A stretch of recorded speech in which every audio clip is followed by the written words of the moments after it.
Hey y'all, so let's get into it. The thing I love about God and His goodness and His mercy is that God, He doesn't leave you where you are. He doesn't leave you in your mess. When you cry out to God and you begin to seek Him and you really ask Him to create in you a clean heart and renew within you the right spirit, He'll begin to take you on a healing journey. And in the process of that healing journey, He'll reveal to you soul wounds that you have. Many of us, when we get saved and we go to church and we think, okay, now that I'm saved, everything's going to be okay and everything's going to be all right. In essence, that's true, but there's a process. And in the process of your healing journey, God will allow you to know areas of your life where you came under attack and your soul was wounded.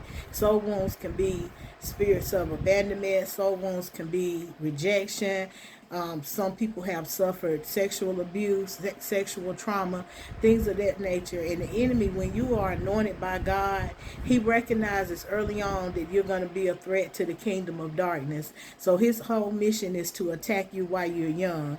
He can't stop you, but he'll try to delay you. And so one of the soul wounds that the Lord had to deliver me from is the spirit of rejection. And throughout my life, I couldn't understand why I was not able to maintain a relationship, or why I would get in relationships with men that were not on the same level as me. And what I mean by that is I would always have to try to bring them up to my level.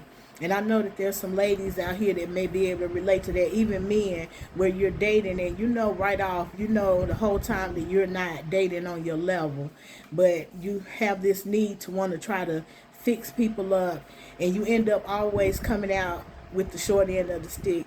This person may end up cheating on you, doing all kind of things that you wouldn't even think about doing to them, and you think because you've helped them so much and been a part of, blessing to them, that's going to cause them to be loyal, when in fact they end up being totally opposite and you always hurt, and it's just a cycle. That's a cycle of delay that comes from the spirit of rejection.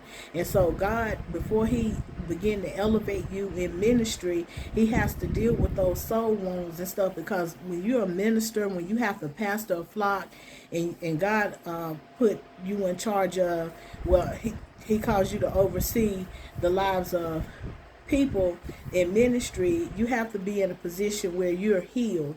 You cannot, preach and minister and things from a place of brokenness. You have to be healed. And it's a lot of leaders, they're called and they have the anointing, but they haven't been healed. And so they make a lot of mistakes in ministry and they end up hurting a lot of people. And so one of the things that God will deal with you about as he take you on that healing journey are those soul wounds and stuff. So I just wanted to encourage you right now, just seek God about soul wounds. Like if you find yourself in and out of relationships where things are just not working out, and even the spirit of divorce, some people are dealing with the spirit of divorce that's attached to their bloodline. Everyone in their family marriage and it's always end up in divorce, or there's always some type of strife in the marriage. That can be a demonic attachment to your bloodline that you're going to have to sever, and you're going to have to come out of agreement with. And so there's prayers and stuff that you will pray to get delivered from those things.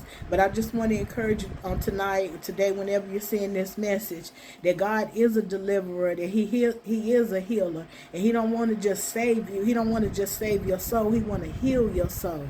And there's a process when you become a Christian. It's not just you're saved and then that's it. There's a process that God will take you through. So just be blessed. Please like and subscribe to my channel. Thank you all. Have a blessed night.